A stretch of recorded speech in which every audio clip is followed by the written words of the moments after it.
Ce vendredi 2 juin 2023, un homme ayant cyberharcelé Oshi comparaissait devant le tribunal correctionnel de Paris.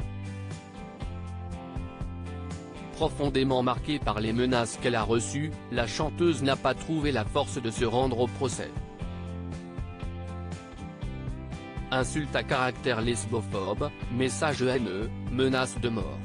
Depuis qu'elle a embrassé une autre femme sur la scène des Victoires de la musique, après avoir interprété sa chanson Amour censure, Oshi est la cible de cyberharcèlement.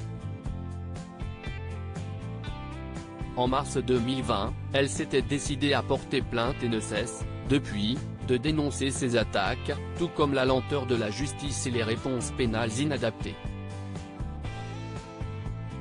En parallèle, la brigade de la répression de la délinquance a relevé 8 comptes de cyberharceleurs et a pu identifier 6 personnes.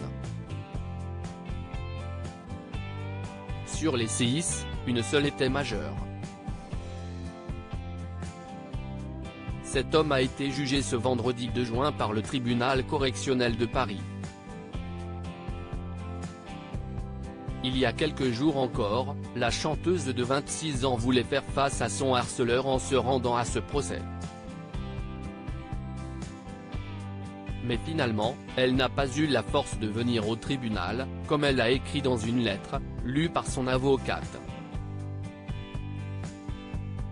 Oshi est incapable de sortir seule dans la rue. Dans ce courrier, Oshi a rappelé qu'elle souhaitait, avec le titre Amour censure, dénoncer une homophobie illégale mais trop présente dans notre pays.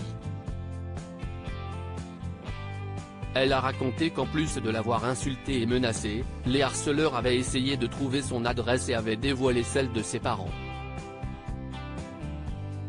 Depuis, l'artiste souffrant d'une terrible maladie a déménagé à 3 reprises. Elle n'est aussi jamais ressortie seule dans la rue et a fait une tournée la peur au ventre. Après avoir listé les conséquences désastreuses de ce cyberharcèlement sur sa vie et celle de sa compagne, Oshi a évoqué les pseudos qui gâchent des vies, les visages de harceleurs qui sourient après chaque menace envoyée. Ces personnes doivent certainement sourire aujourd'hui de ne pas être dans la salle, a-t-elle regretté, en faisant référence aux autres personnes identifiées mais qui ne sont pas jugées. Et de conclure, je me raccroche à la musique et aux personnes qui m'aiment et j'aimerais me raccrocher aujourd'hui à la justice de mon pays. Une lettre poignante.